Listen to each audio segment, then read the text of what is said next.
25 anos com T. Lubzan Rampa, por Sheila Rose, capítulo 3. Minha mãe era vitoriana, nascida perto do fim do reinado da Rainha Vitória, é certo, mas ainda uma vitoriana. Ela viveu até uma idade avançada, sua vida abrangendo quase todo o século XX. Ela era uma mulher notável e difícil, mas tinha algumas ideias de bom tom, muitas vezes unicamente para ela mesma. Ela era simpática para com as crianças e firmemente tinha a crença de que elas deviam ser cercadas por belas coisas, desde a mais tenra idade. A premissa é que isso fomentaria um sentimento de apreciação pela beleza. Se as coisas fossem quebradas, marcadas com dedos e geralmente bagunçadas, não importava. Era tudo por uma boa causa. Quando eu era pequena, gostava de pintar e desenhar. E para ajudar o impulso criativo e, de acordo com a filosofia de minha mãe, me foi dada, uma vez, uma linda escrivaninha de madeira de nogueira, antiga. Devia ser realmente Davenport, com D maiúsculo, penso. Porque esses pequenos balcões em particular, ou, mais corretamente, gavetas de peito com uma mesa inclinada, foram nomeados depois que um capitão Davenport, que, ora eu acredito, teve a primeira feita pelos marceneiros conhecidos como Gillows, a ser instalada em sua cabine, quando navegaria para alto mar. Eu amava a minha Davenport e passei horas no cimo de uma cadeira feita especialmente para mim, com pernas mais longas do que o habitual. Quando, dando vida à minha imaginação infantil com lápis e pincel. Não posso deixar de pensar nisso quando eu sento na frente de um computador de plástico, bastante desagradável, uma maravilha do mundo moderno, mas sem alma. Será que se eu estivesse sentada na minha Davenport de nogueira, linda, com uma caneta na mão, poderia ver no olho da minha mente a imagem se formando mais claramente? Será que eu iria escrever com mais fluência e habilidade? É mais do que possível. Poderia meu quadro mental ser mais claro? Poderia ser ainda mais mágico? Mas não há nenhum jeito de saber. O computador veio para ficar. Com o meu pincel imaginário, molhei o papel imaginário. É como faço para viajar de volta ao longo dos anos, através do depósito de memórias, na tentativa de colocar os acontecimentos da minha história em ordem, para formar um todo coerente e pintá-lo como aconteceu há muito tempo. Foi durante a produção de A Terceira Visão que eu vim a conhecer bem a Rampa. Olhando para trás, parece incrível que Chen foi capaz de escrever um livro de qualquer espécie, na apertada, barulhenta, perturbadora condição em que ele e Raabe viviam. Mas então, ele não era um homem comum. Não só produziu um livro, ele produziu um clássico de charme e beleza que elevava uma pessoa do mundano. Era inspirador e reconfortante, além de ser uma delícia de se ler. Ele colocou tão simplesmente seu ser dentro daquele livro. Foi um relato de sua vida jovem e tinha profundidade e conhecimento. Continha mística, partes esotéricas e mostrava-se divertido e leve em outras partes. O Tibete tinha sido invadido pelos britânicos em 1904 e depois pelos chineses em 1910. Mas em 1911 os invasores tinham sido expulsos. Por enquanto, pelo menos, e a terceira visão se passava em tempos de paz, quando o 13º Dalai Lama, a quem muitos consideram a última reencarnação verdadeira do Dalai Lama, estava no controle do país. Com 2 dedos e 2 polegares, uma velha máquina de escrever, um travesseiro em suas costas e sentado no chão, Chen produziu uma pequena obra-prima.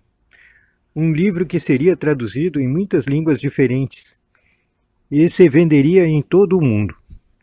Um livro cujo autor teria de enfrentar críticas e desprezo, assim como adulação, mas um livro que iria sobreviver. Além disso, ainda vende 50 anos ou mais após a sua concepção. Mesmo a escrita desse não sendo de todo fácil, ele, porém, navegou a turbulência com destreza. Alguém também deve querer saber sobre o papel de Raabe nisso. Como ela poderia tolerar a batida medonha, tac, tapt, tapt, de uma máquina de escrever? E elas eram coisas barulhentas, dia após dia, sem deixar um completamente louco? Como ela poderia suportar as pancadas dos vizinhos nas paredes que davam para os apartamentos ao lado? E os vizinhos de baixo batendo em seus tetos com um cabo de vassoura quando não aguentavam mais?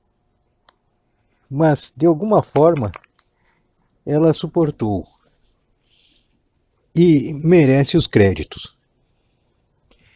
Fiel à sua palavra, ele trouxe um capítulo de cada vez para nós lermos. Não tenho honesta certeza se foi um gesto de agradecimento ou porque ele queria ver o efeito de sua escrita sobre os não iniciados. Foi ouvido dele a observação que seu maior problema, muitas vezes, era em saber o que era o que os outros não sabiam. Percebia que as coisas que eram comuns para ele eram muitas vezes completamente fora do alcance da compreensão para a maioria dos outros. E com John e comigo tinha uma ressonância razoável. Lembro-me do primeiro dia em que chegou em nossa casa com o capítulo de abertura de A Terceira Visão na mão. Morávamos em uma rua tranquila, um pouco a norte de Kensington Gardens.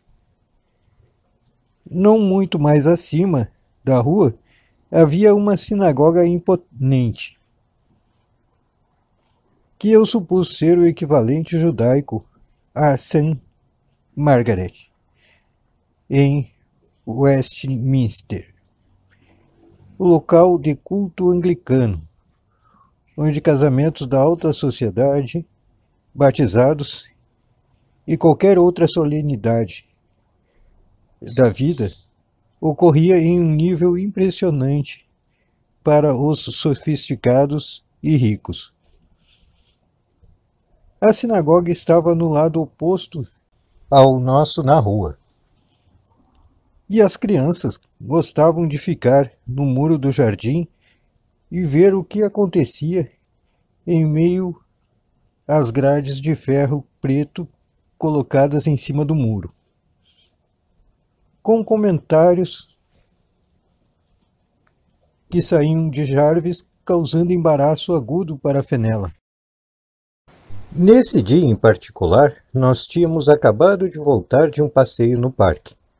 Ou seja, Jarvis, Chester e eu. Fenella estava na escola. Estava frio. Era uma caminhada rápida do dia.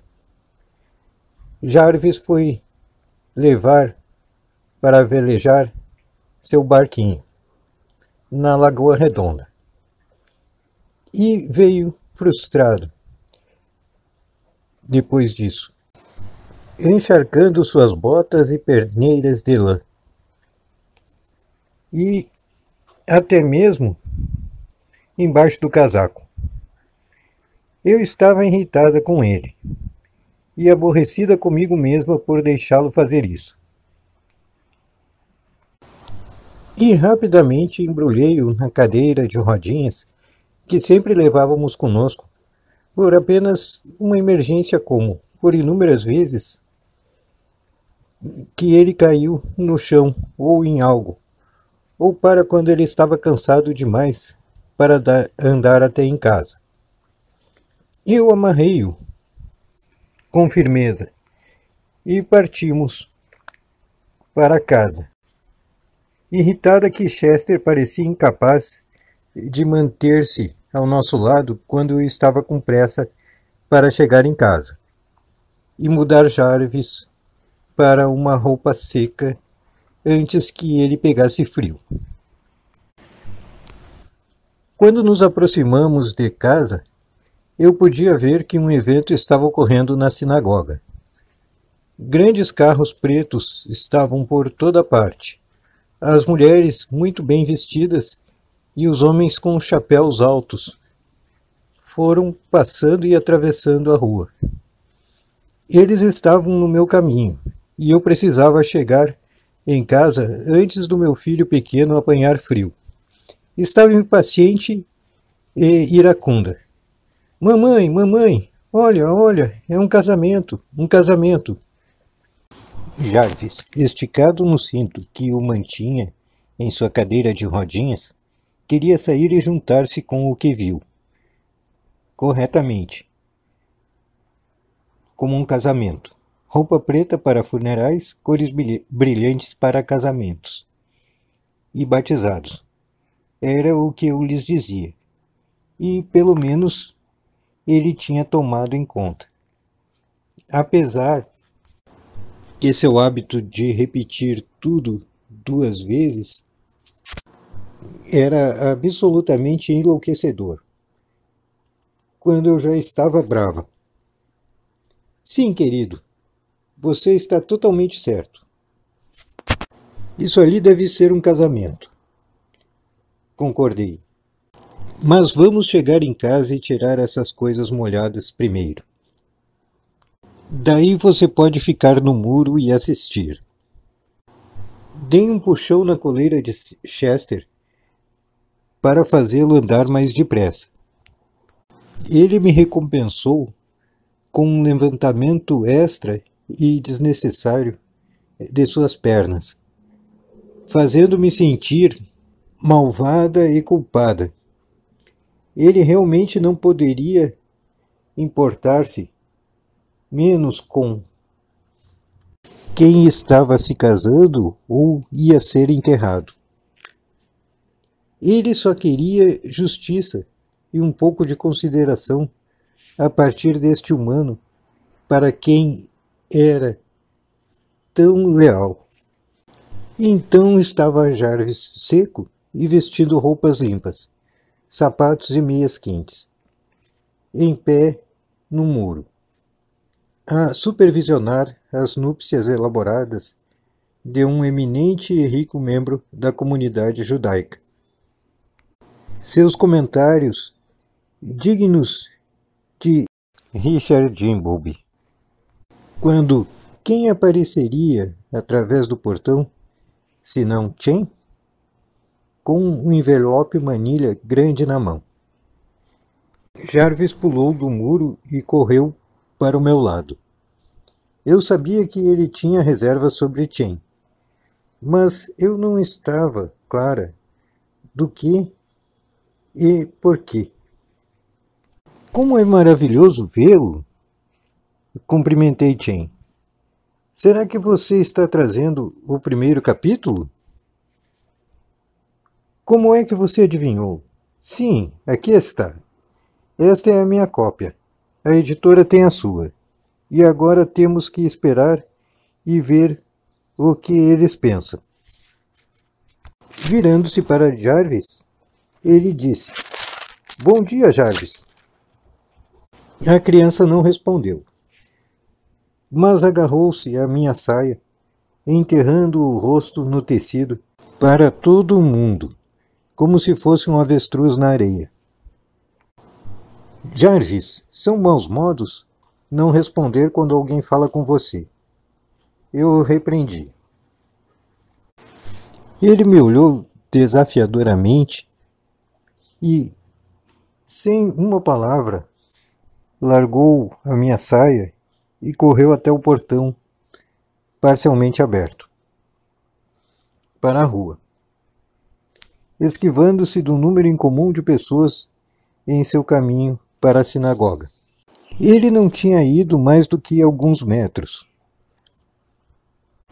quando caiu, e eu sabia que tinha sucumbido a um ataque de asma. O meu maior medo era de que um dia ele não sobrevivesse, que um dia iria cair e não levantaria-se mais. Comecei a ir atrás dele, mas Chen colocou a mão no meu braço. Não. Ele disse: Deixe-me ir. Eu estava fora da porta, observando, quando Chen fez sua caminhada deliberadamente lenta para o menino deitado na calçada. Por que ele não corria? Eu me perguntava. Por que as pessoas não paravam para ajudar? Outros, sim, optaram por ignorar algo desagradável. Eles estavam a caminho de um evento. Estavam vestidos com roupas inadequadas para lidar com a doença. Eu poderia ter reagido exatamente da mesma maneira no lugar deles. O que poderiam fazer, afinal? Todavia, naquele momento, eu poderia ter lhes matado com alegria. Quando chegou ao lado de Jarvis, Chen parou por um momento e olhou-o deitado no chão, amontoado, lutando para respirar. Em seguida, ele se ajoelhou ao lado dele e tocou-lhe a cabeça, falando com ele. Que cena improvável! O menino no chão, o homem vestido de preto, ajoelhado a seu lado, os transeuntes vestidos com suas melhores roupas e com a intenção de sua função, em seu próprio espaço. Era como dois mundos separados, interligados, mas sem se tocarem. Então, como se por um milagre, Jarvis parou ofegante. Seu corpo foi se aquietando e, lentamente, ele se levantou e caminhou de volta a mim, a cabeça baixa. Mamãe, eu sinto muito. Ele tomou conta da coleira de Chester e levou-o para dentro de casa. O que poderia ter acontecido naqueles muito breves minutos para causar tal mudança nele? Olhei para Chen para ter uma pista, mas não percebi nada. Casualmente, se referindo ao seu livro, ele comentou: "Eu não espero que leve mais de 1 ou 2 dias para lê-lo. Seria bom para você se eu ligasse em 3 dias para vê-la e obter a sua reação?" Sim, é claro.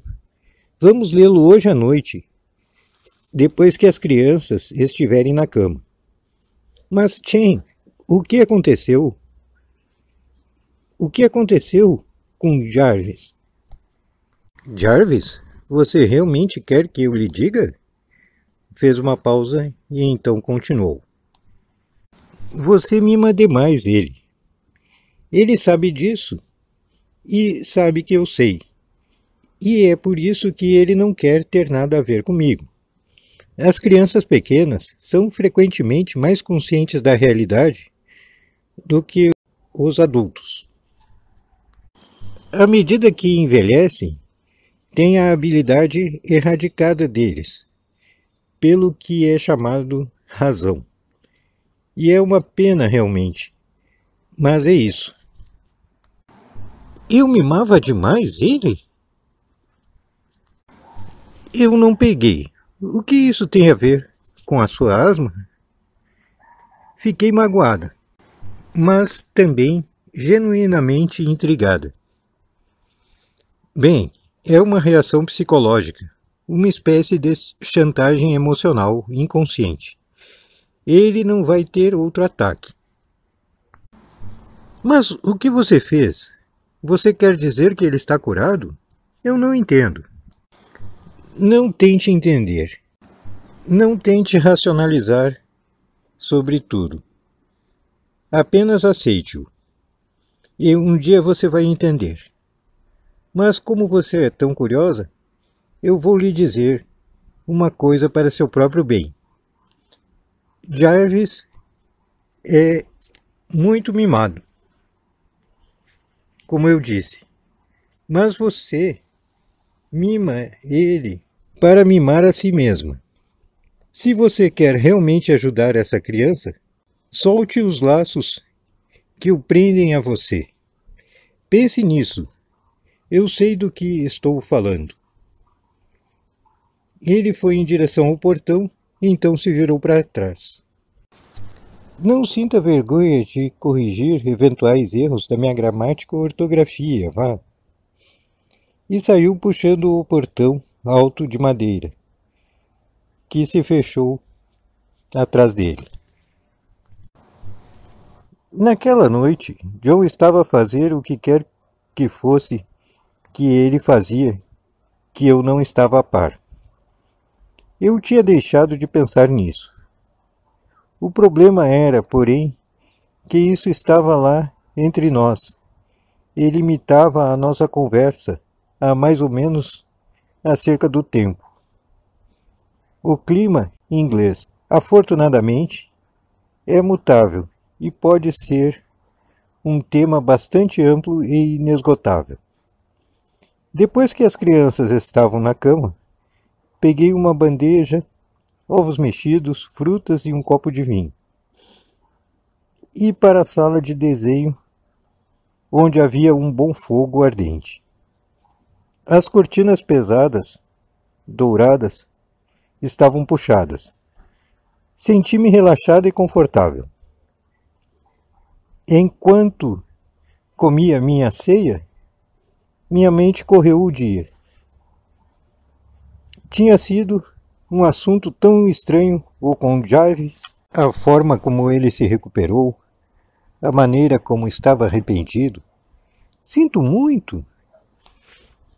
Ele nunca disse que estava arrependido, exceto sobre pressão, quando tinha sido muito desobediente.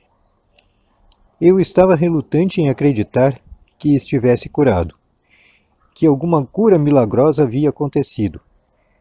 Sua doença tornara-se uma tal abominação comigo, tão arraigada, que, apesar de temer, eu era incapaz de deixá-la ir. Como me mimava Jarvis para agradar a mim mesmo? Bem, isso era ridículo, completa e absolutamente nonsense. Bebi um vinho, um bom, satisfatório e robusto, e meus olhos se dirigiram para o desenho pastel de Fenella, que pendia sobre a lareira. Tínhamos feito há um par de anos antes. Eu nunca estava muito certa sobre isso. Havia algo lá que me deixou inquieta, embora ninguém parecesse notar. Agora, enquanto eu olhava para a menina sobre a borda do meu copo, sabia, de repente, o que era que me perturbava. A criança que olhava para trás estava infeliz, mal-humorada, insatisfeita. Verdade, ela não tinha gostado das sessões, mas a artista tinha ido além disso. Ela tinha retratado os sentimentos interiores desta criança, que era minha filha. E ela retratou os sentimentos internos de forma muito clara. Talvez fosse essa percepção, essa revelação, que causou isso. Não importa o que era, algo causou uma pequena rachadura na casca dura, no duro escuro de negação com que habitualmente eu me cercava. Causou uma fresta de luz a penetrar. Pensei em George, um médico inteligente, um amigo a quem eu admirava. Pensava nele, me dizendo que a asma de Jarvis era uma coisa mãe-filho. E como eu tinha secretamente rido dele ao dizer isso. Pensei em Chen, alguém que eu admirava e confiava, que estava realmente dizendo a mesma coisa, mas de uma maneira mais direta, explícita. Eles poderiam estar tentando me dizer algo sobre a maneira que eu tratava meus filhos? Eu joguei fora o pensamento abruptamente. Estava ficando paranoica, neurótica. E deve ser o vinho. Sim, isso é o que era. Vinificação. Piegas e mórbida. Eu tinha que parar mesmo de considerar tal absurdo. O envelope de Chen estava na minha mesa tambor. Levantei-me, atravessei a sala e abri a aba com cuidado. Pude ver de relance que as páginas eram cuidadosamente datilografadas, bem espaçadas, de fácil leitura. Eu não tinha ideia do que o livro iria ser. Chen não tinha discutido isso com qualquer um de nós. Se eu tivesse pensado em tudo isso, era que seria um pouco além de mim. Sério, talvez cheio de dissertações sobre religião e filosofia. Então eu estava completamente despreparada para o parágrafo de abertura. Olé, olé! 4 anos de idade e não se aguenta em cima de um cavalo? Nunca serás um homem. Que dirá teu nobre pai? Ao dizer isto, o velho Tizu deu no pônei e no infeliz cavaleiro uma vigorosa palmada na garupa e cuspiu na poeira. 4 anos de idade? Um menino como Jarvis? Fiquei lá lendo. Eu tinha que ler. Eu fui imediatamente para o Tibete. Podia ver um garotinho, um cavalo, um criado velho cuspindo feroz na poeira, as cúpulas douradas da Potala brilhando à distância. Eu estava perdida no mesmo. Meus problemas esqueci. Eu estava lá com aquele menino. Quando olho para trás, surpreende-me pensar que eu fui a primeira pessoa, além de Raabe, suponho, a ler as palavras que iriam atravessar o mundo e dar esperança a milhões de pessoas.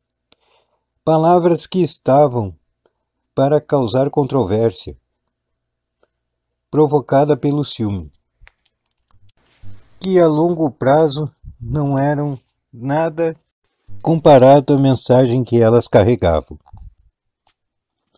Palavras que sobreviveram. Eu levei as páginas para a minha cadeira ao lado do fogo e instalei-me fundo para lê-las. Muitas vezes é difícil entrar em um livro, mas com este não havia essa dificuldade. O leitor via-se imediatamente envolvido e obrigado a ler. Sucedeu-se hábil na sua simplicidade, clareza e suave introdução para a vida em uma terra distante, sem ser de alguma forma exótico. Eu podia ver Chen como um menino pequeno travesso, rigorosamente educado, temperado altamente, seu pai um dos líderes do país. Podia imaginá-lo empinando pandorgas, esculpindo, atirando com arco e flechas, sobre andas, brincando com os gatos, bem como estudando as lições. Eu podia ver sua mãe, uma autocrata que encaminhava assuntos, como ela gostava deles, para serem conduzidos em sua casa. O capítulo tratou do fato que, na idade de 7 anos, Chen teria seu futuro revelado por astrólogos, e uma grande festa seria realizada em sua casa para este evento. A pessoa sentia o pavor do menino pequeno diante de um futuro desconhecido. Pela festa que está sendo realizada, pelo conhecimento de que ele seria enviado em sua estrada por um pai severo, sem chance de voltar para casa. Mas isso era para o que tinha sido enrijecido. Isso era a vida real, e ele não tinha opções. Quando acabei de ler, coloquei as páginas de lado. Estava imensamente entusiasmada. E se eles tivessem um telefone, eu teria ligado.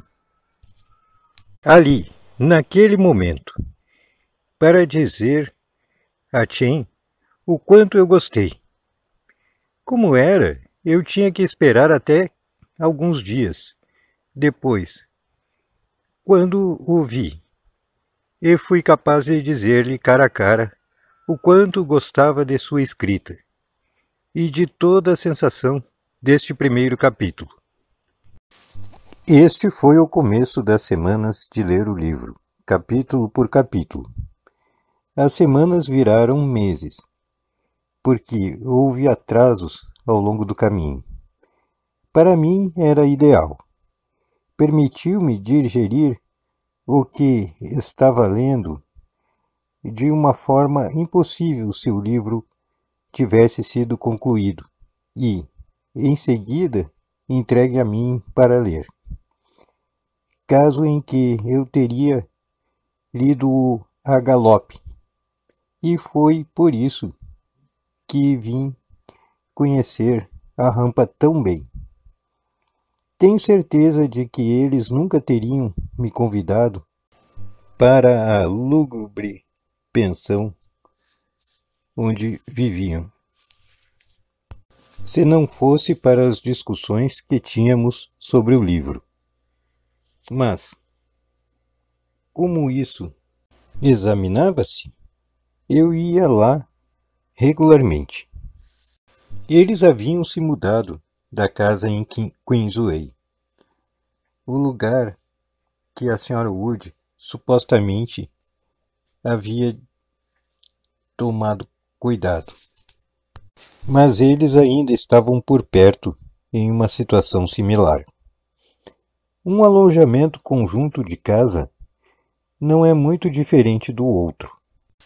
Movimentar-se foi um modo de vida para eles, e eu já tinha formado a opinião de que eles eram um pouco nômades, ambos tendo um horror de afincar raízes e tornar-se de alguma forma vinculados ou ligados às coisas terrenas.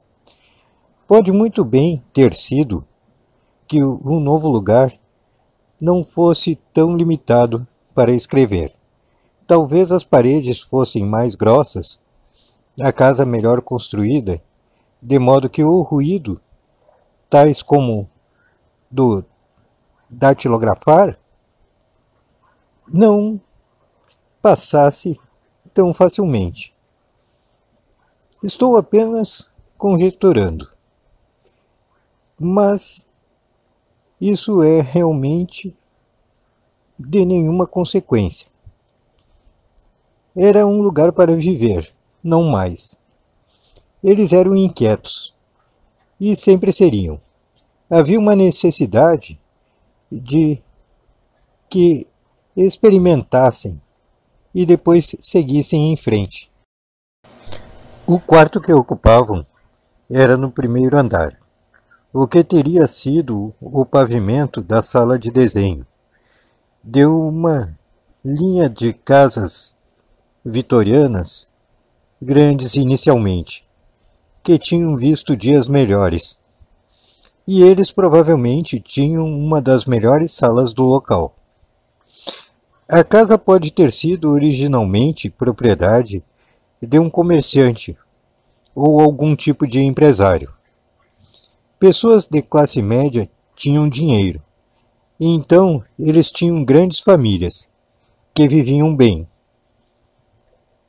Podiam haver 5, 6 ou mais filhos. Alguns podem não ter sobrevivido à infância. Teriam um cozinheiro, um mordomo, talvez um lacaio, uma governanta, uma ou duas empregadas domésticas. Poderia ter havido uma babá e uma empregada da creche. Na parte de trás da casa, nas estrebarias, teriam mantido cavalos para o transporte e um cocheiro para cuidar dos cavalos. Uma família naqueles dias era uma entidade. E, para um vidente como Chen, deve ter havido uma série de impressões persistentes em torno da estrutura do lugar. Meu sentimento é que ele era especialista em impedir a entrada. Outra forma de viver teria sido-lhe intolerável. O alojamento era apenas uma parte do que já tinha sido um quarto grande e provavelmente adorável, e foi deixado com a graça salvadora de possuir uma grande janela encantadora. A sala tinha uma lareira a gás, com um medidor no qual se depositava moedas, um pequeno fogão a gás, 2 camas separadas por um biombo e mobiliário básico, como uma cômoda, 2 cadeiras e uma poltrona que era geralmente ocupada por Kuei. uma gata siamesa marrom escura, dormindo em seu cobertor, ou aparentando dormir, enquanto na realidade não deixava passar nada. O pássaro Mina não tinha sobrevivido. Tinha sido resgatado por Chen em uma situação ruim, mas já estava lutando quando chegou a eles. Mesmo as aranhas de nossa garagem não foram suficientes para reavivar a pobre criaturinha.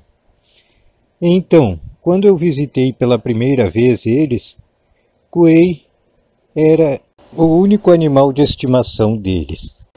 Eles não tinham desejo de posses, no momento ou para sempre. Mas o que me incomodava era a falta de privacidade, o ruído, as vibrações conflitantes, áuricas, dos outros, tão perto, e a interferência constante da proprietária. Esqueci o número da casa, mas me lembro muito claramente a localização. Apenas a algumas ruas da nossa própria casa. Ainda que fosse um mundo bem diferente. Havia lixo nas ruas. As pessoas que habitavam o bairro eram parte de uma massa homogênea, sobrevivendo no nível de pobreza ou ligeiramente acima. Eles viviam dia a dia com o conhecimento que tinham que agarrar-se à vida, apesar de terem muitos que deixassem de se perguntar o porquê, simplesmente por parecer não haver nenhuma resposta. Não havia aqui caixinhas elegantes nas janelas transbordando de flores. Não havia grades de ferro trabalhadas, nem guarnições de varanda com rasteiros gerânios era. Estava longe de ser uma favela. Todavia, havia um ar de desespero. Um desespero que no final destrói. De uma forma estranha, convinha a Chen. Ou talvez seria mais correto dizer ao seu estudo adequado da condição humana. Ele estava registrando esta como esta era, testemunhando-a de dentro. Não como um pesquisador intelectual, olhando e fazendo comentários eruditos, mas como um dos habitantes do lugar, sofrendo a mesma pobreza e degradação. Lembro-me bem da primeira vez que os visitei. Raabe tinha me ligado e sugerido que eu poderia gostar de tomar chá com eles. Isso era realmente um pretexto para falar sobre algo no livro que eu não tinha compreendido e queria questionar. Ela costumava fazer chamadas a partir de uma cabine telefônica na esquina da rua onde eles moravam.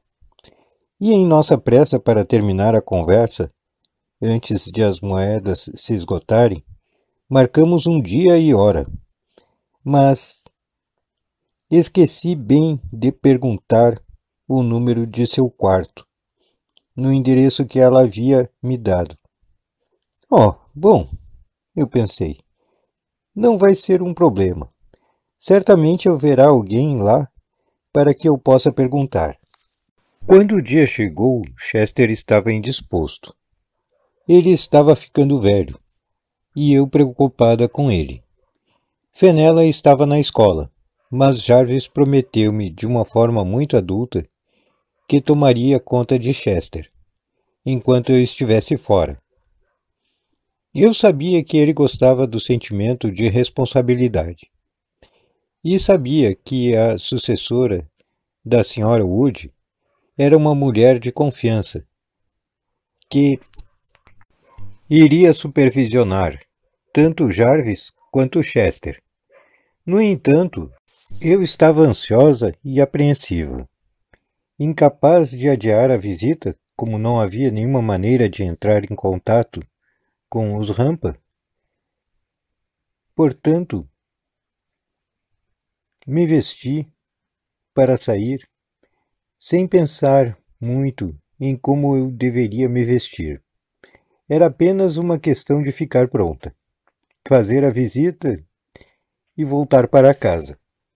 Decidi andar, já que decorria um dia agradável, e provavelmente levaria somente 15 minutos ou algo assim para chegar. Eu estava acostumada a fazer compras em Moscow Road, mas nunca tinha penetrado mais para o norte, já que nossos passeios habituais ficavam em Kensington Gardens ou Hyde Park. E estava surpreendida. Dobrar uma esquina apenas, um par de ruas além do meu território de compras habitual, e entrei num território novo. E a mudança foi surpreendente. Apresentava-se sujo ao olhar. As pessoas eram envergonhadas, olhando para baixo. Ou melhor, isso era a impressão causada. Porque, de fato, não havia muitas pessoas ao redor. Um homem descansando na soleira de uma porta me chamou quando passei por ele. "Cê volte de sua batida, amorzinho. Você não vai conseguir nenhum cliente aqui." Ele gargalhou de forma indecente e insolente. O que ele poderia estar falando? Não eram os policiais que davam batidas? O que quer que isso fosse, não era nada cortês. É claro. E meu sentimento de compaixão estava se transformando em raiva. Mas eu o ignorei e continuei o meu caminho, contando as casas enquanto ia. Em seguida, descendo a rua, veio o barulho repentino de um rádio, me dando uma sacudida. E estrépidos de riso. Tornou-se horrível, e estava começando a desejar que nunca tivesse concordado em ir. Eu estava começando a sentir o conspícuo de um salto alto, um chapéu um pouco elegante, bolsa e luvas. Este era um bairro pobre, e eu estava ciente de estar sendo observada. Que pares patéticos eles eram! As pessoas pareciam os restos da humanidade, e o lugar cheirava a decadência. Que diabos eu estava fazendo aqui? Eu estava na rua certa? Isso poderia ser realmente onde os Rampa viviam? Eventualmente, cheguei ao número que eu estava procurando, e subi os degraus amplos para a porta da frente. Havia vidraças coloridas na parte superior da porta, e na parede ao lado estava um conjunto de campainhas numeradas, sem nomes ao lado delas. Presumivelmente, porque os moradores estavam constantemente se mudando. Eu premi a primeira sineta e, como que por magia, uma porta na área do porão foi empurrada e aberta por uma mulher de cara azeda, com um esfregão na mão, que saiu e ficou olhando para mim. Ela permaneceu lá, checando-me por um momento, sem entusiasmo. Em seguida, tirou o cigarro que de seus lábios pendia. "Bem, que você quer? Bombas. Olhar alguma coisa, é?" Sua voz era hostil, defensiva. "Somos pessoas decentes aqui." Nós somos. Seus cabelos crespos eram tingidos com uma tonalidade castanha improvável. E do meu ponto de vista, acima dela, sobre os degraus, eu podia ver as raízes grisalhas. Ela usava chinelos com buracos nos dedos dos pés. Oh, me desculpe incomodá-la. Devo ter tocado a campainha errada. Estou procurando a dos Rampa. Os que mudaram seu nome, hein? Toque o número 7. E ela sumiu tão rapidamente quanto apareceu, batendo a porta por detrás. Em resposta ao meu toque, no número 7, Raabe logo assomou-se à porta e me pediu para segui-la até as escadas. As paredes eram pintadas de marrom escuro, as escadas pintadas de marrom. O tapete surrado era marrom, sendo o único alívio que a pintura tinha desgastado, mostrando traços de branco sob o tecido. Havia um cheiro de mofo como se nenhum ar fresco nunca tivesse penetrado. E enquanto subíamos as escadas, eu podia sentir o cheiro de cozinha, o odor forte de peixe, talvez cavalinha, ou algum igualmente desagradável. Em seguida, viramos a escada e, em 1 minuto, estávamos no primeiro andar. Raabe abriu uma das 3 portas adjacentes e entramos no seu quarto. Instantaneamente, a atmosfera mudou. Havia uma névoa fraca causada por uma vareta de incenso indiano, colocado em um recipiente de bronze sobre uma pequena mesa ao lado da cama que deitava-se Shen. A fumaça em espiral, suavemente rodando, enchendo a sala com sua fragrância. Tanto quanto eu era capaz de identificá-la, o cheiro era de rosas almiscaradas.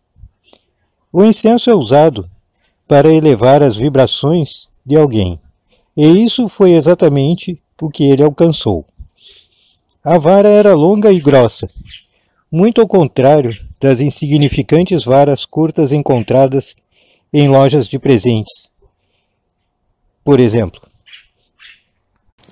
esta era do tipo utilizado em sérias meditações ou orações.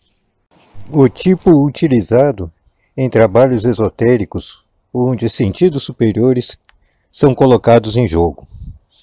As poderosas, ricas, fragrâncias profundas têm um forte efeito sobre os sentidos, edificando e refinando-os. Era como se alguém tivesse vindo de um poço sombrio de pobreza e entrasse dentro de um calmo, aprazível lugar.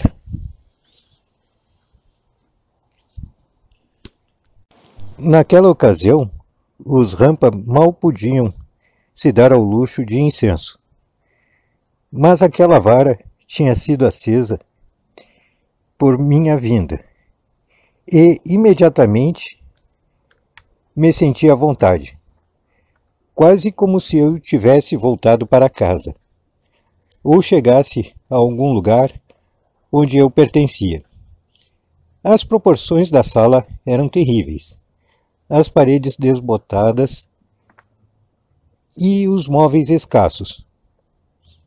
O aquecedor a gás e o fogão eram feios, mas nada disso importava. Por inclinação e educação, eu era, e ainda sou, muito sensível e crítica do ambiente e espaço de vida. No entanto, pela primeira vez na minha vida, senti um pressentimento de que meus valores poderiam estar errados. Talvez colocasse muito valor nas coisas erradas, o que não quer dizer que eu estava convertida instantaneamente. Longe disso, temo. Sempre que vi Chen anteriormente, ele estava vestido em um terno preto, com uma gravata borboleta preta, e geralmente usava uma camisa rosa.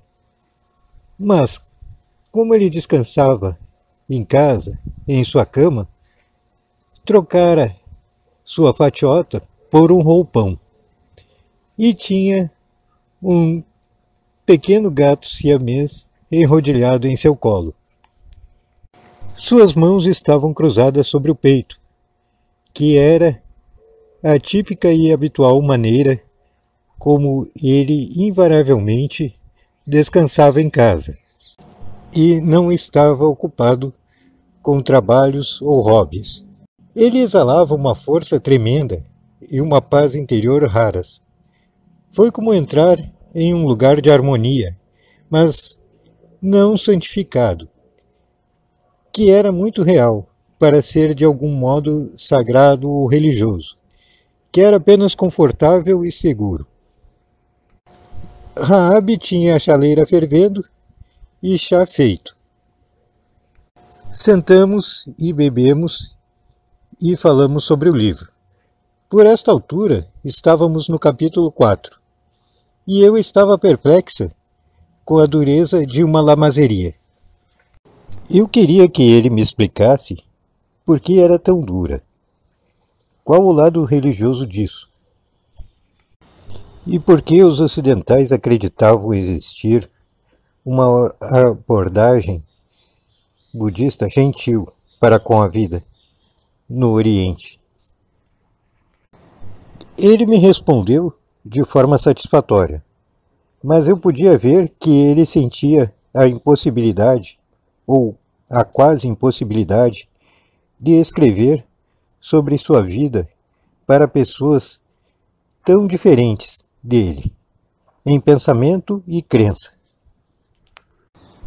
Ele queria saber se poderia realmente atravessar a barreira cultural. Ele conseguiu, posso dizer, passar por isso de forma muito eficaz. E por essa habilidade foi criticado depois por aqueles que se viam como estudiosos e encontravam sua escrita muito popular, profanando, eles achavam, algo sagrado que não era para ser compartilhado para pessoas de fora. Expliquei que Chester estava doente e que eu estava desconfortável, deixando ele por muito tempo. Eles entenderam, e quando eu me levantei para sair, Chen disse: "Espero que você volte em breve. Agora há um pequeno obstáculo com o editor.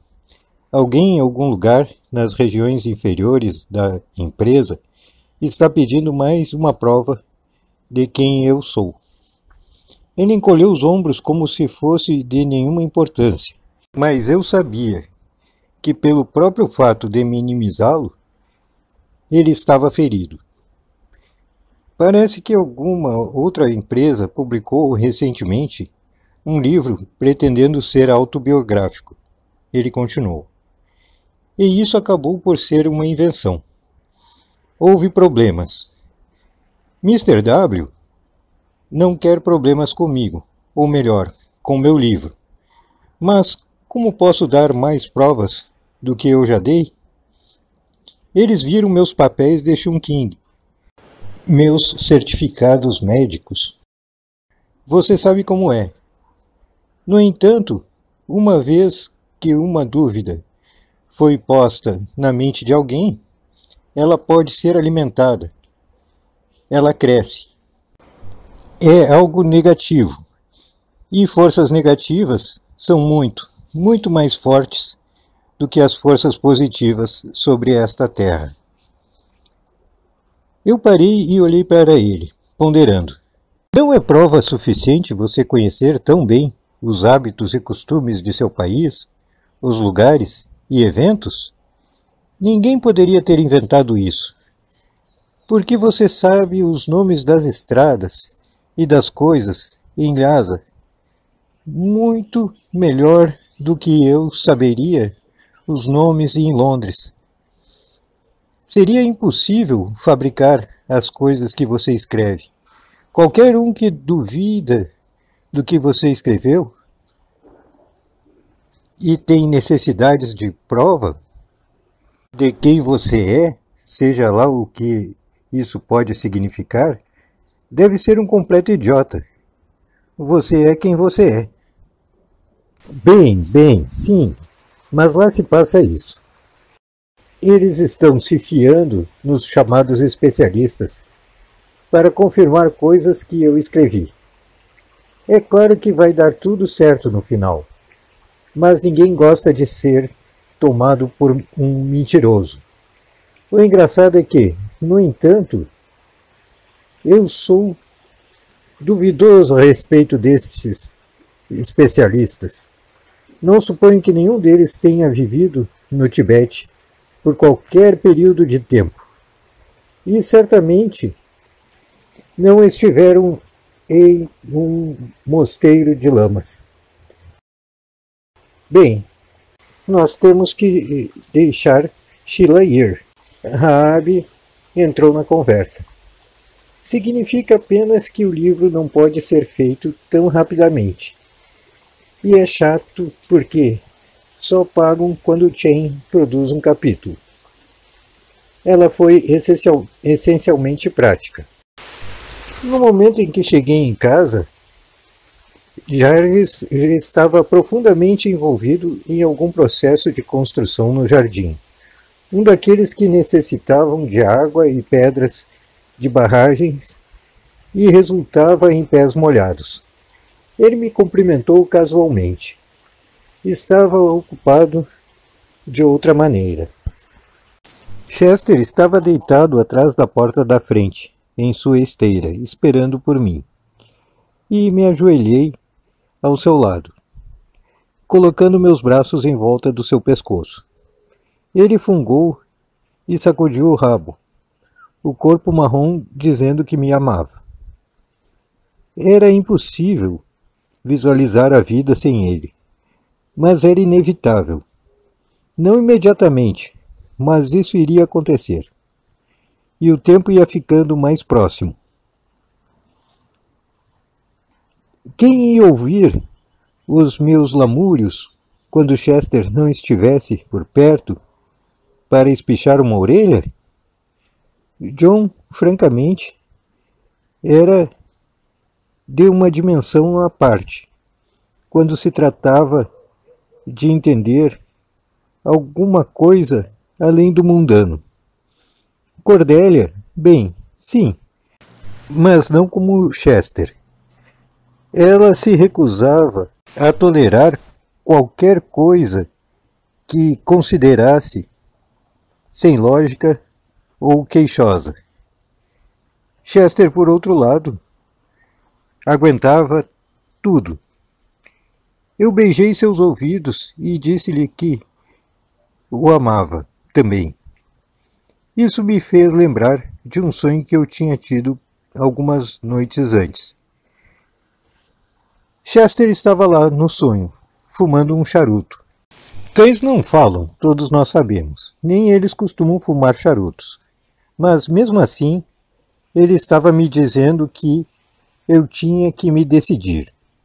Ele estava me dizendo com firmeza que meu ato na corda bamba acabara e eu tinha que fazer uma escolha.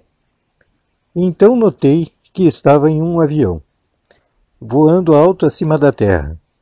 Um desses aviões de pequeno porte, onde você pode ver tudo em torno de si, como se você se sentasse num cockpit. Eu podia ver a curva da terra. Eu vi o mar, negro, cruel, muito abaixo, pronto para me devorar se eu não me decidisse. Se eu titubeasse por mais tempo, seria empurrada para o oceano e teria um terrível final. Olhei para cima e lá estava minha mãe, voando em uma vassoura, me chamando. Ela estava usando o casaco de zibelina, o que me pareceu estranho em uma vassoura e um chapéu alto, reto, do início do século XVI, quando a bruxaria estava em seu apogeu. Era eu para saltar para o mar ou seguir o cabo de vassoura, o diabo ou o azul profundo do mar. E, nesse ínterim, a muita distância, havia uma luz cintilando. Eu tinha a sensação de que ela estava vindo para me salvar. Ela se aproximou mais e tornou-se mais e mais brilhante, e cada vez mais constante. E então, acordei. Foi um sonho vívido tão real que me lembrei de cada detalhe. Chester se assemelhava a Winston Churchill. E Churchill, de fato, falava. Minha mãe lia As Bruxas de Lancashire, de Harrison Ainsworth, para nós, meu irmão e eu, como uma história de ninar. Quando mal tínhamos saído do berço, ela era fascinada por bruxaria e bruxas. Por isso era lógico vê-la como uma bruxa voando em uma vassoura. Eu já disse, você sabe, que ela tinha algumas ideias originais. Mas quanto à sensatez da pessoa, a escolha de nossas histórias de dormir, isso poderia ser até discutido. Toda a história tem um elenco de personagens que fazem dela o que é. Um dos meus personagens favoritos, e de longa data, era velha então. Margaret Martin era o seu nome. Para a maioria de seus amantes, aqueles que a empregavam, ela era conhecida como Martin. Para mim, ela era Marty. Mas, todavia, eu não era verdadeiramente sua amante, embora ela me tratasse com o maior respeito. Porque era esse tipo de pessoa. Marty tinha sido empregada de uma senhora em seu apogeu. Às vezes, ela contava a mim e às crianças sobre as casas que ela havia trabalhado, sobre suas damas, sobre suas famílias, sobre o que acontecia sob as escadas. Era uma maravilhosa contadora de histórias, precisas, coloridas e divertidas. No final do dia, odiava vê-la colocar o chapéu e ir embora. Não era apenas a pilha de roupas remendadas e enervantes que ela deixava em seu rastro, as bainhas decepcionantes e as costuras soltas, os chapéus com pequenas abas novas. Era que ela adicionava alguma coisa intangível, especial às nossas vidas. Sua graça gentil era quase uma coisa do passado, mesmo naquela época. Marty era uma das ladies de outra era, e elas eram encantadoras. A maior parte viviam em casas imensamente grandes, e foram elas mesmas demasiado grandes ladies. Marty tinha visto a vida numa escala pródiga. Ela tinha viajado sempre que sua senhora atual ia a um destino, ela estava lá, em festas de casas elegantes, bailes brilhantes, palácios, embaixadas. Para estas senhoras, o mundo era sua ostra, e Marty era um componente necessário. Sem sua mão amorosa, nunca poderiam ter aparecidas, vestidas e penteadas, arrumadas e finas. Ela tinha aprendido discrição e tato, prudência e obrigação. Estava sublimemente satisfeita com a vida, porque aderiu ao seu credo de dar é receber, e funcionou para ela 100%. Marty vinha à nossa casa a cada 2 semanas. Ela chegava pontualmente às 9 horas. Uma figura diminuta, vestida de preto, com um chapéu de feltro no inverno e um chapéu panamá no verão. Suas saias eram longas, mas podia-se vislumbrar botas altas e de botão, encerrando bem apresentados pezinhos. Ela sempre trazia em suas mãos, enluvadas, uma bolsa de viagem que continha coisas suas de costura e seu almoço. Seus olhos brilhantes cintilavam a partir de um rosto vincado e enrugado, cheio de personalidade.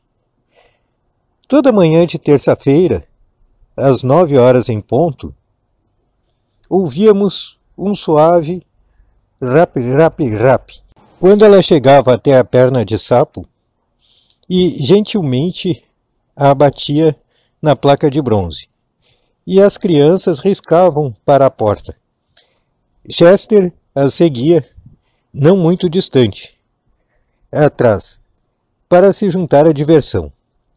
Mamãe, mamãe, é Marty, é Marty. Venha rápido, insistia-me Jarvis. Ela estaria ali sorrindo, gentilmente acariciando suas cabeças louras. Nunca para mimar ou excitar as crianças, mas a pessoa era quase uma delas, por sua estatura pequena e doce, e descomplicado olhar sobre a vida. Ela viria para o meu quarto no andar de cima, retiraria os alfinetes de seu chapéu com cuidado, e, em seguida, colocaria o chapéu na penteadeira. Ela tinha uma impressionante variedade e número de chapéus, relíquias de seus dias de serviço. Maravilhosos chapéus caros, usados por suas senhoras e passados para ela. Ela os tinha constantemente adornados com uma série engenhosa de penas, flores, fitas e frutas. Eram quase obras de arte, aqueles chapéus. Antes de fazer qualquer outra coisa, ela ia ao banheiro. Ela era de idade e também muito refinada para a piada de sempre, sobre partes do corpo que quebravam quando alguém fica mais velho. Nós só sabíamos que elas trabalhavam e que o banheiro era uma necessidade.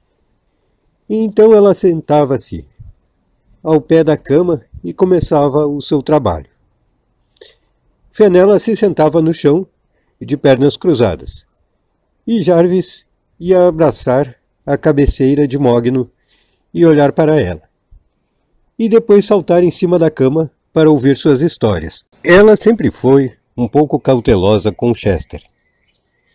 Só foi acostumada a cães esportivos ou de colo, e diria com os Spaniels pequenos, que ela tinha conhecido em Blenheim Palace. Marrons e brancos. Eram brincalhões, carinhosas, pequenas criaturas, bonitas também. Alguns deles iriam sair com os cavaleiros atiradores para correr à caça. E os outros, de um temperamento mais amoroso, ou muito idosos para a caça, iriam ficar em casa com as senhoras. Eu planejei em minha mente possuir um desses Spaniels algum dia. Quando o relógio de pêndulo, encostado na parede do lado de fora do meu quarto, soasse meio-dia, com sua voz lenta e profunda, Marty levaria seu sanduíche, um pedaço de bolo, um copo com chá a granel Janesse, tirados da bolsa de viagem, e iria descer as escadas para a cozinha, onde iria encher a chaleira com água e colocá-la no aga para ferver. Se eu fizesse algo como oferecer-me para fazer o chá e trazê-lo para cima, ela teria ficado confusa e ofendida. Não teria sido apropriado e teria desconcertado-a completamente. Após o almoço, as crianças iam para uma cesta, e muitas vezes deitei em minha cama enquanto ela continuava a costurar e falar comigo.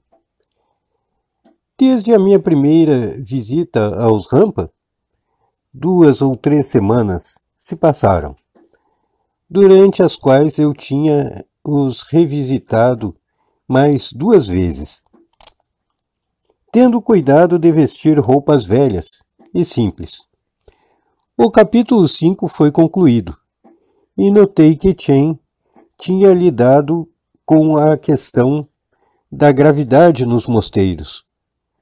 Então me senti útil, em um certo sentido.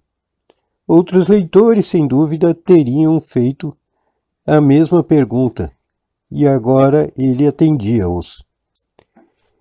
No dia seguinte, depois da minha terceira visita, já era dia, e Marty estava por vir.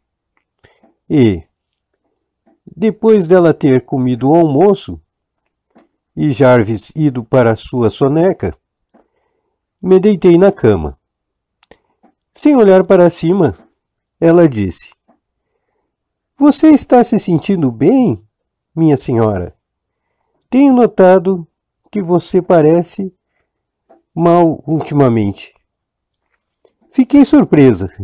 Eu não tinha ideia que me parecia mal, embora tenha sido um fato que me sentia mal comigo mesma e pelo mundo.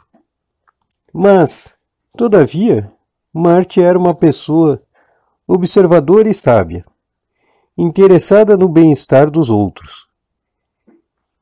"Bem, sim, Marty, é verdade. Eu não me sinto como deveria. É certo que estou esperando outro bebê. Mas isso não devia me fazer sentir do jeito que me sinto. Eu deveria estar feliz com isso, em vez de... Oh, eu não sei. Me sinto terrivelmente incerta, desfocada, incapaz de lidar com qualquer coisa que eu sinta, como se eu estivesse esticada até o limite. De alguma forma, estou assustada com o que eu sinto, porque eu não posso explicar. Você sabe sobre minhas dores de cabeça e febre do feno, mas isso parece estar piorando o tempo todo. Falar sobre isso não era uma boa ideia. Eu decidi. Isso me fazia sentir lamuriosa e ainda mais estúpida e incompetente. Não havia espaço para tais sentimentos nos círculos que nos movíamos. Nenhuma compreensão ou simpatia. Só escárnio. Isso mostrava que você não era capaz de andar na linha. Que você era um fracasso. Voltei-me para longe de Marte, antes que ela pudesse ver as lágrimas nos meus olhos. Ela continuou com sua costura. A agulha entrou e saiu, para dentro e para fora. Ela puxou um fio. A agulha entrou e saiu, para dentro e para fora. Eu virei a minha cabeça de volta a ela e olhei para suas mãos, enquanto costurava, os dedos retorcidos, mas de modo tão ágil, a carne tão macia e branca, apenas polvilhadas de manchas marrons que desnudavam um pouco a idade. Então ela disse: quando eu estava na Índia com Lady Handel, sua jovem filha ficou doente. Ela não falava com as pessoas, não saía, estava muito triste.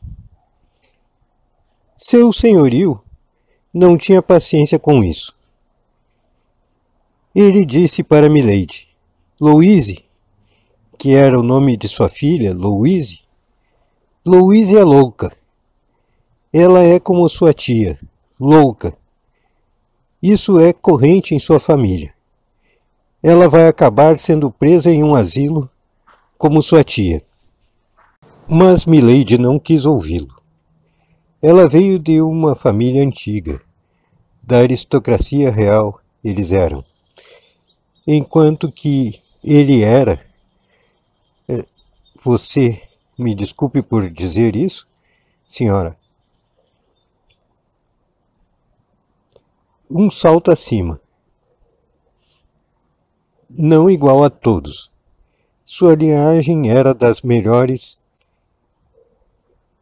escoceses, com um toque de genealogia francesa. Genealogia endossada.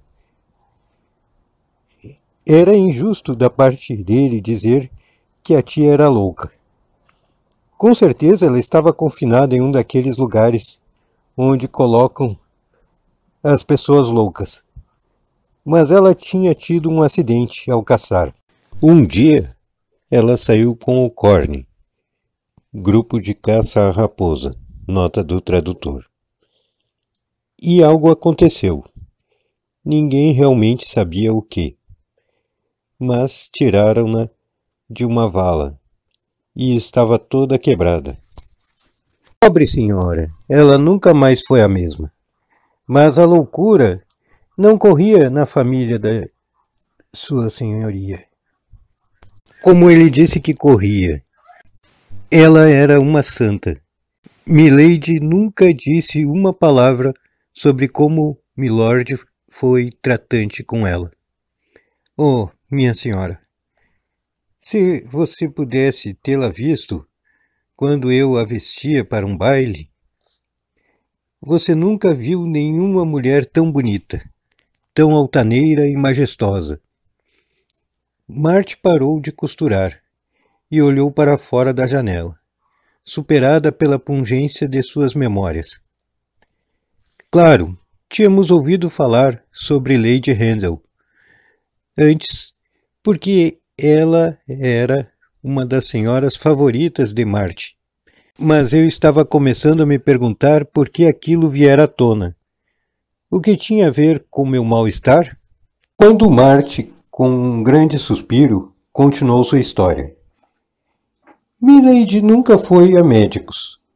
Ela não tinha tempo para eles.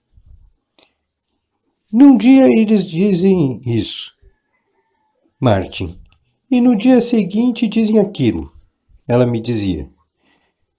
Se ela se sentia abatida, com um resfriado ou uma dor de cabeça, iria para o seu armário, onde tinha um monte de garrafinhas com bolinhas pequenas nelas.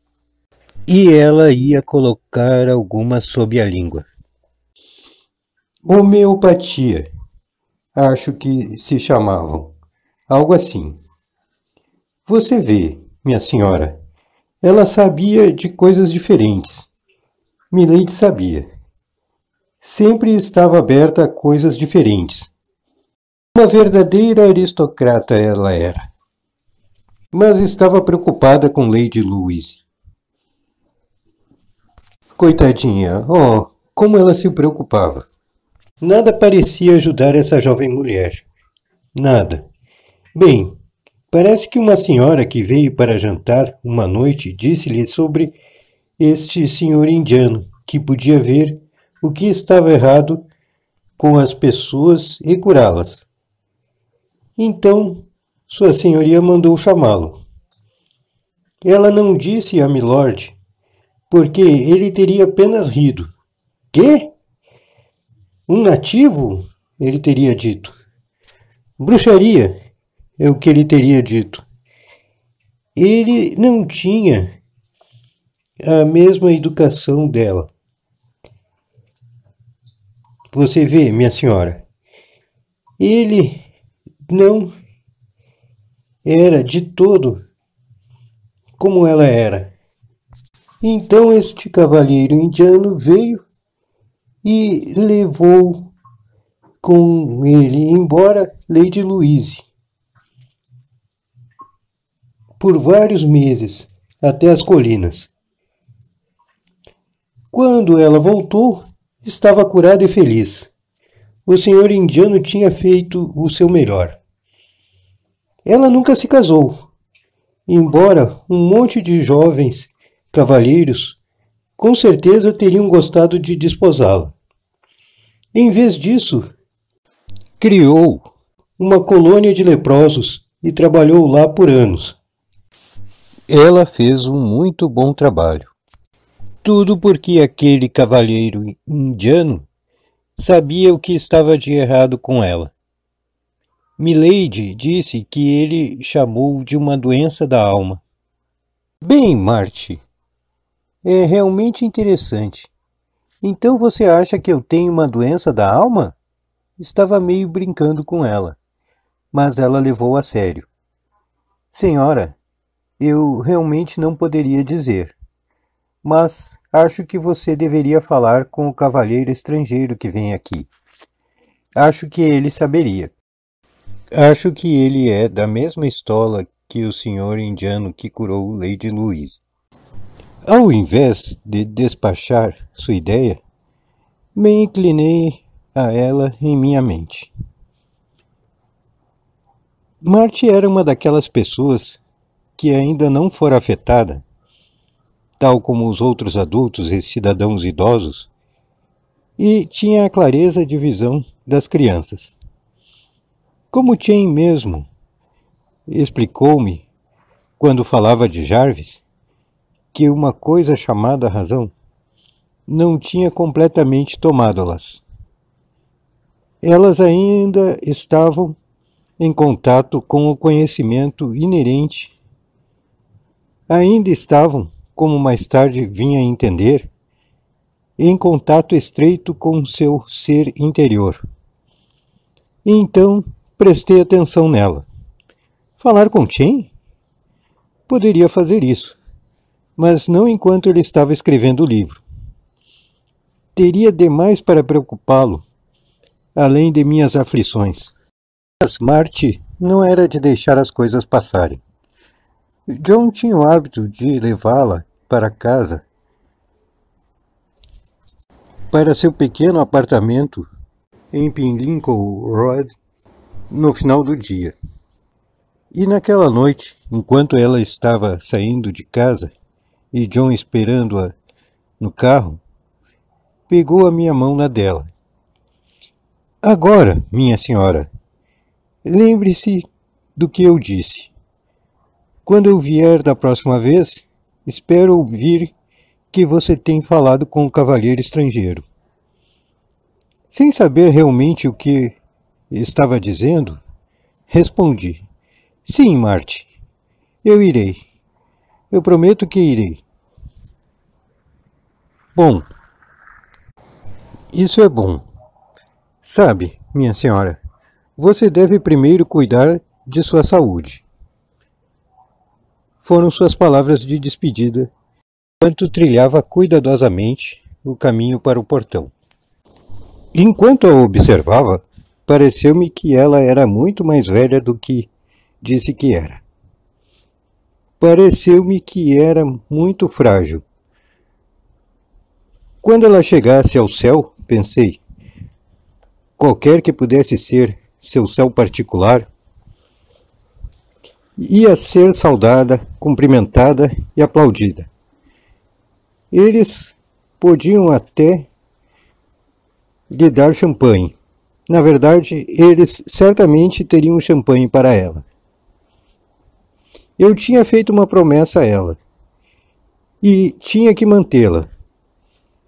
Como alguém não manteria?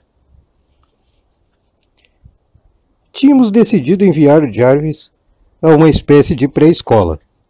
Era um grupo pequeno de crianças e era dirigida por uma mulher agradável, que tinha filhos pequenos dela mesma ali. A precursora da creche de hoje em dia, eu diria. Ele só iria 3 ou 4 horas por dia. E realmente gostei. Um par de dias depois da visita de Marty, eu estava no meu caminho de casa, depois de deixar as crianças em suas respectivas escolas, quando vi Chen caminhando pela rua, obviamente a caminho de nossa casa. Oh, estou tão contente de ver você! Ele cumprimentou-me quando parei ao lado dele. Você está bem? Você não vai entrar? Venha para casa tomar uma xícara de chá comigo. Abri a porta do carro e ele subiu ao meu lado. Claro, eu estou bem, respondi à sua pergunta quando estava colocando o carro em marcha e partíamos. Por que eu não estaria? Só que você estava realmente me incomodando. Era difícil dizer se ele estava falando sério ou não. Ele tinha o hábito de dizer coisas estranhas, com um rosto sério. Muitas vezes coisas que tinham mais do que um grão de verdade nelas. E você podia pegá-los ou deixá-los. Incomodando você? O que na Terra você quer dizer? Telepatia. Não é como um telefone onde você pode desativar a campainha. Se alguém quiser entrar em contato com você, bem, eles apenas mantêm esse toque. E é uma praga. Eu pensei que você queria falar comigo. Ou que estavam em apuros, talvez. Estava consciente de que ele estava estudando minha reação. Eu posso ver que você não está consciente disso. Mas acredite em mim. Você estava me incomodando. Oh, Chen, eu sinto muito. Por uma questão, de fato, eu queria falar com você. E, bem, vamos chegar em casa. Você tem um pouco de tempo? Foi uma visita importante. Ele me disse que estava ciente de que eu tinha dificuldades, mas que era errado interferir ou oferecer ajuda, a menos que solicitado. Disse-me que poderia me aconselhar, mas disse que gostaria primeiro de fazer uma leitura astrológica, para ver em quais limites eu seria capaz de atuar. Astrologia, você sabe, é uma ciência, ele me disse. Não tem nada a ver com adivinhação. Usada corretamente, pode ajudar uma pessoa a tirar o máximo partido dos seus ativos e lidar com seus defeitos. Trazer para fora o melhor de si, em outras palavras. Você poderia considerar sua vida como um mapa. Você está indo viajar de A para B durante a sua vida. E você vai se encontrar com obstáculos pelo caminho. Através da astrologia, você pode saber o melhor caminho a tomar para ir de A para B. Como evitar ou passar pelas armadilhas? Quais são seus limites? Em que ponto em sua vida as coisas tendem a acontecer? Tanto coisas boas, bem como as ruins. Nós chegamos a uma encruzilhada, por vezes, onde temos de escolher um caminho ou outro. Ambos levam a B. Mas qual é o melhor caminho a tomar? Acredito que você está nessa encruzilhada e você não sabe para qual caminho seguir. Ele tomou um gole de chá. Adorava chá. E em todos os anos que o conheci, ele não bebeu nada além de chá ou água. Ele era muito do caminho do meio, na maioria das coisas. Mas ao álcool o era completamente contrário. Sendo psíquico, ele poderia realmente ver como o álcool pode dirigir para fora a psique, de modo bastante igual como o uso de drogas alucinógenas faz, às vezes causando danos quase irreparáveis à psique. Antes dele sair, prometi que ia falar com minha mãe e obter a hora exata do dia em que eu nasci, para que ele pudesse criar o gráfico com precisão, ou mais ou menos isso. Ele me disse que no Tibete um astrólogo iria trabalhar os detalhes a partir do momento da concepção, mas aqui, bem, acho que ninguém iria. Em outras palavras, a hora e a data da concepção raramente são conhecidas. Chen realmente tinha o suficiente em sua mente, sem meus problemas. Ele sabia desde o início que o livro não se concretizaria sem atribulações, mas sabia também que iria alcançar seu objetivo, que era fazer dinheiro o suficiente do livro para continuar com sua pesquisa. Sentia que a editora pessoalmente confiava nele. Sentia que o seu agente também. Ao mesmo tempo, conhecia sobre o Clube dos Velhos e como era difícil se você não fosse um membro.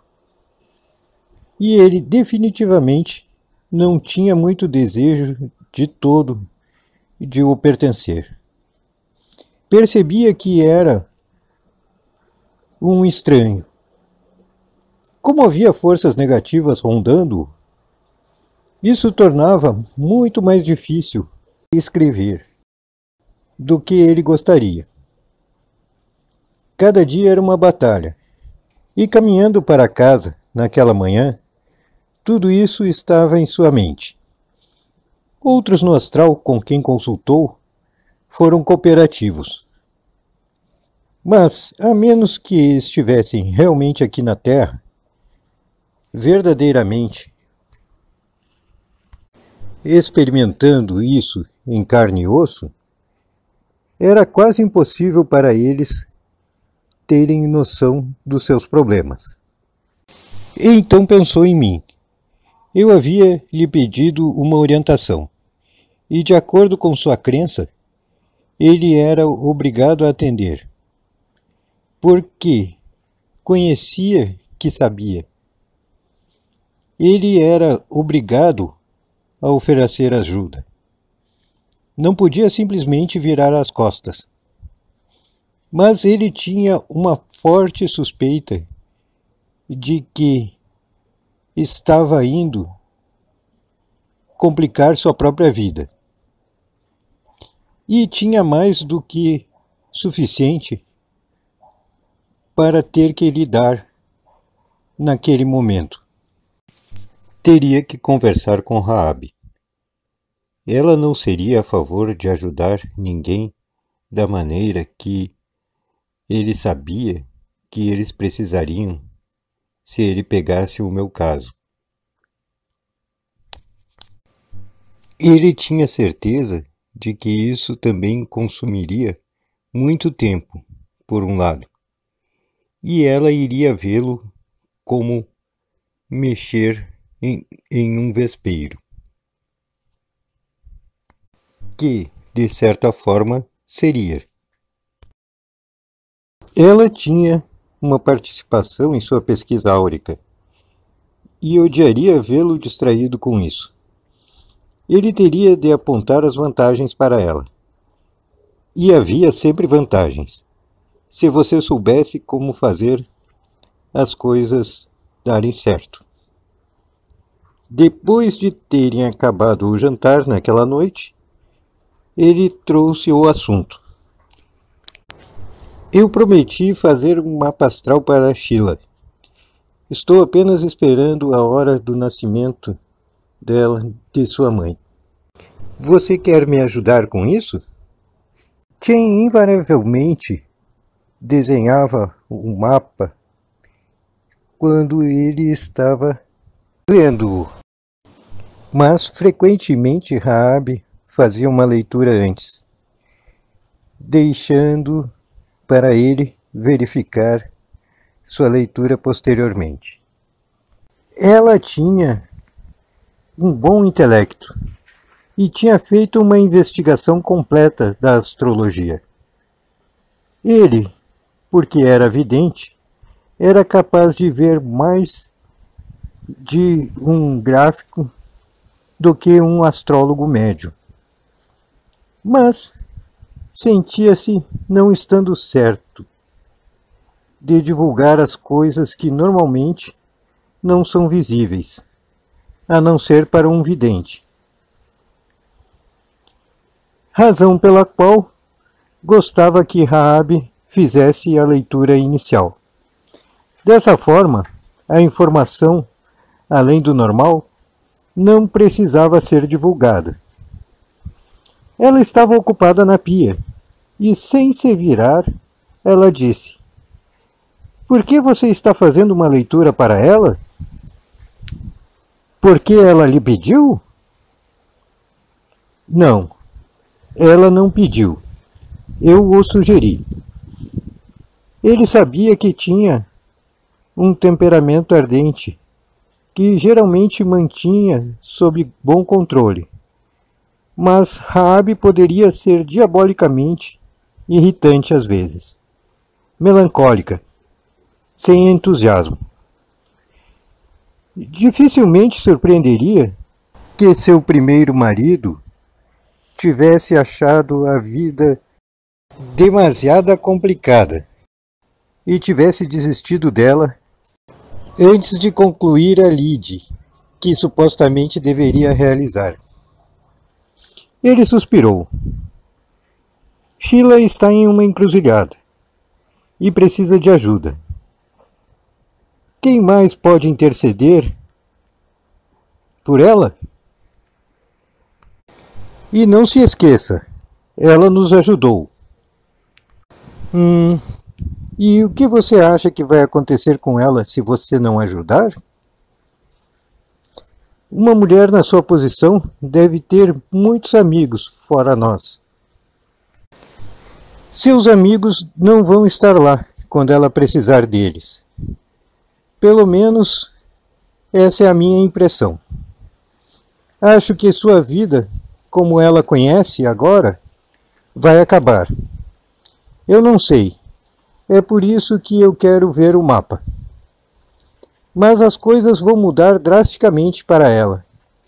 E, inconscientemente, ela sabe disso. Ela está com medo. Ela poderia ter um colapso. Eu provavelmente sou o único que poderia ajudá-la a evitá-lo.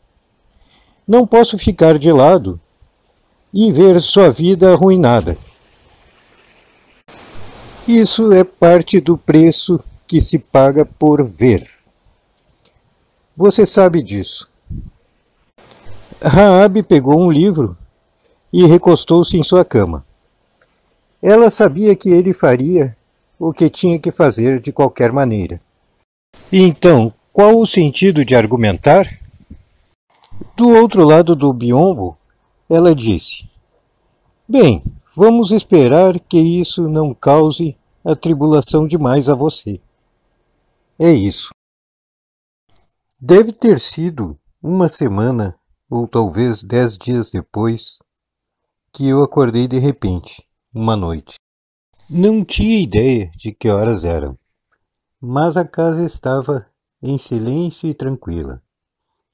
Saí da cama e subi para verificar as crianças. Elas estavam dormindo como anjos. Eu me perguntava onde estava Chester. Muitas vezes ele dormia na cozinha, em sua cesta, ao lado do água quente. E depois viria para cima da nossa cama nas primeiras horas da manhã. Fui calmamente para as escadas, esperando não acordar John. Atravessei a sala de jantar e entrei na cozinha. Estava lá o velho companheiro, deitado em sua cesta. Mas em vez de despertar à minha entrada, o corpo ainda estava imóvel. Ajoelhei-me ao lado dele e vi que ele não estava respirando. Eu coloquei meu ouvido no seu coração. Seu corpo ainda estava quente, mas não havia sinal de vida. Ele morreu em seu sono, felizmente, sem dor ou incômodo. Minha amada e mais constante companhia, que tinha me visto desde o princípio ao final da escola, meu noivado e casamento, nascimento de nossos 2 filhos e minha maternidade, que teve lá seus altos e baixos, alegrias e tristezas, a luz do sol e as trevas. O amigo que sabia de tudo, que foi o meu conforto e suporte, tinha partido. Eu sentei lá na cozinha com ele até o raiar do dia e do rigor mortis chegar. Mais tarde, naquele dia, envolvi-o em seu cobertor e coloquei-o em uma caixa de madeira. Nós o sepultamos ao pé do jardim, debaixo de uma macieira. Fenella ficou em silêncio e branca, congelada, com a sua dor. Em sua mente, ela estava às voltas com o mistério e o poder da morte, e sua inevitabilidade. Quando John colocou a última pá de terra, Jarvis trouxe a tigela de Chester beber com água limpa da torneira do jardim e colocou-a ao lado da sepultura. Quando seu fantasma vem, mamãe, ele vai precisar de uma bebida, disse ele sinceramente. Você acha que devemos deixar um osso? Não seja bobo, Jarvis, bramou Fenella. Ele está morto. E as lágrimas transbordaram de dentro dela, correndo para as bochechas, nariz e na boca aberta, enquanto ela chorava. Levei as crianças pela mão, e todos nós, lentamente, caminhamos de volta para casa, para o chá. Eu senti que, de alguma forma, um capítulo de minha vida estava chegando ao fim. Eu não poderia saber disso, mas seria mais de 20 anos antes de que um outro cão entrasse em minha vida. Ele era um daqueles pequenos spaniels, marrom e branco, brincalhão, carinhoso. Pequenas criaturas bonitas também,